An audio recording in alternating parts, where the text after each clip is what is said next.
ევროპულმა სანქციებმა რუსების კარზე მიაკაკუნა. თან კონკრეტული ქვეყნების შემდეგ მთლად ევროპის საერთო სახელით. დოკუმენტი მზადაა და უკვე კენჭნაყრელიც. მარტივად და გასაგებად რომ გითხრათ, ზედმეტი ჩაღრმავების გარეშე ევროპა მოცნებას უთხრა ცეცხლი ოლიგარქიასო. ევროპარლამენტარებმა ისიც თქვეს, სულ ტყუილად ასწავლეთ წერა-კითხვა არა და ხელმოწერის გაკეთება ყაველაშვილსო. ჩვენთვის საქართველოს პრეზიდენტი ქართველი ხალხისა არ იყოს, ზურაბიშვილიაო. ევროპელებმა ისიც გადმოსძახეს რუს ივანიშვილს, რაც გინდა ის დაუძახე, მაგრამ 26 ოქტომბერს საქართველოში არჩევნები არ ჩაგიტარებიათ. რაღაც სხვა ღონისძიება შედგაო.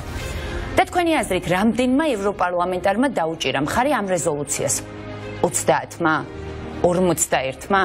თუ 100-მა? არც ერთია სწორი პასუხი. ამ დოკუმენტს მხარი დაუჭირა არც მეტი, არც ნაკლები 400-მა ევროპარლამენტარმა. რა გამოდის? ოცნება რომ ამერიკაში ეძებდა ის deep state-ი, ევროპაში ყოფილა ფესვგადგმული და მიზანმა უმტყუნა ოცნების ბატონ ბიძინას. ისეთი ტემპით მიდის ბიძინა ივანიშვილი არაა გამორიცხული, მალე ფრანგული ღირსების ლეგიონის ორდენიც ჩამოართვან და მასთან ერთად საფრანგეთის მოქალაქეობაც. იგივე ბეთქვეშ იქნება მისი ოჯახის ყველა წევრი და რასაკვირველია მისი ვაჟი უტა, რომელიც უკვე არსებული სანქციების გამო, როგორც იუწყებიან, ქეშ-ფულს ჩემოდნებით დაარბენინებს. ასეთი ყოფილა რუსი ოლიგარქების ბედი, ფულის შოვნა ტკბილი და კენწერო უმწარესი. ურთულესი მდგომარეობა, აი ისეთი სტაფილოს წვენი რომ აღარ შველის. პრინციპში არც მანამდე შველოდა, მაშინაც ყველაფერი განწყობის სიმულაცია იყო. ივანიშვილს სანქციების ტკივა დგებუაძის ლოყა. ძიმია ქართველობა, ზოგს რა უჭირს, ზოგს რა. ესეც ნათელი მაგალითი. ერთი თვეა ბათუმის პოლიციის ნორჩი შეფი სილაგაწნული ლოყის ტკივილს ვერა და ვერ იშუშებს. აუტანელ სულიერ და ფიზიკურ ჭმუნვებშია. მეტი დამაჯერებლობისთვის გომელაურის უწყება მოწმენდილზე 4 მოწმე პოლიციელი გამოაგორა. ჩვენებაში 4-ვე სამტკიცებინეს მართალია ერთ ლოყაზე მოხვდა ჟურნალისტის ხელი, მაგრამ ორივე ეტკინაო. არა უშავს ირაკლი ბატონო, სანქციის სილა უფრო მტკივნეულიაო ამბობენ.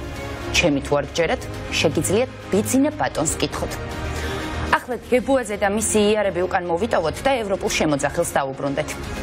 ახლად მიღებულ რეზოლუციას მალევე უპასუხა რუს ივანიშვილის წარმომადგენლობამ, თუმცა მოკლედ და რიხის გარეშე. ევროპარლამენტის სერიოზულად აღქმა შეუძლებელიაო გვამცნო წერილობითი გამოხმაურებით იმ ოცნებამ, რომლის წევრებსაც ლამის სახლში, საკუთარ ჭერქვეშაც არ აღიქვამენ სერიოზულად. ის ძალააძაგებს ახლა ევროკავშირს, არავინ რომ აღიარებს, ხელს რომ არავინ ართმევს და ზედაც არ უყურებს. არ უტყდებით საკუთარ თავს, მაგრამ მართლა მარტო სახლში დარჩით მეოცნებაებო და გააოცეთ კიდეც ევროპაც და ამერიკაც. ეს ღამეს მთავარია მედია მამისეიშვილი გარეთ უწყვეტი პროტესტის 78 დღეა, რომელსაც რასაკვირველია სტუდიიდან ვუერთდები. საუბრობთ ოცნებისთვის ახალი ევროპული სანქციების დაწესებისა და საქართველოს გათავისუფლების აუცილებლობაზე.